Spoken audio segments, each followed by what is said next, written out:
l'édito sport de Virginie Fulpin. Bonjour Virginie. Bonjour Mathieu, bonjour à tous. Dimanche, un coureur a été exclu du Tour des Flandres pour avoir jeté son bidon à des spectateurs. Une pratique désormais interdite par l'UCI. Et pour vous, ce serait bien d'arrêter d'opposer le cyclisme à l'écologie ? Ça faisait longtemps qu'on n'avait pas eu droit à une bonne polémique stérile entre les défenseurs de l'environnement et les amoureux du cyclisme. Au moins depuis les dernières batailles rangées sur la caravane du Tour de France. Et si on essayait de retrouver un peu de mesure dans ce débat ? Depuis le 1er avril, l'UCI interdit aux coureurs de jeter leur bidon en pleine nature. Sur le principe, rien à dire. Que le sport, et notamment le cyclisme, se préoccupe de l'environnement, essaie de s'améliorer, de réduire son empreinte, on ne peut que s'en réjouir. C'est le sens de l'histoire. Les coureurs ont aussi un devoir d'exemplarité. Et d'ailleurs, les équipes ont toutes applaudi cette mesure au départ.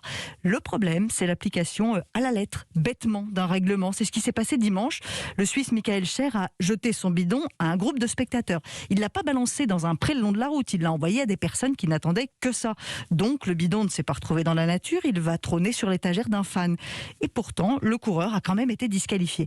On dirait que l'UCI sort l'écrou tout de suite pour montrer patte verte et pour que son alinéa bidon, je parle de l'objet, rentre bien dans la tête des coureurs. Elle a oublié que ce qui compte le plus dans une règle, c'est l'esprit de la règle. Et là, en enlevant les nuances, on enlève l'esprit. Et ça peut brouiller le message ? Avec ce que vient de faire l'UCI, on est en train d'opposer l'écologie et le cyclisme en gros. Et personne n'a rien à gagner à de telles caricatures. Ça veut dire quoi ? Qu'il faut absolument choisir, soit on défend l'environnement, soit on respecte les traditions qui font le sel des grandes courses populaires. C'est un peu binaire comme raisonnement. Ça ne semble quand même pas si compliqué d'interdire les jets de bidon dans la nature, mais de les autoriser pour combler les spectateurs. Et c'est avec ces nuances que les fans de cyclisme seront sensibilisés à la défense de l'environnement. Pas si on leur interdit de rêver au nom de l'écologie, si on leur enlève ce rapport si particulier avec les coureurs. Dans un sport gratuit et populaire, ce qu'on risque, c'est d'arriver à l'effet inverse, que les coureurs comme les suiveurs se braquent. Respecter l'environnement, ça ne peut pas vouloir dire couper le cyclisme de ses racines.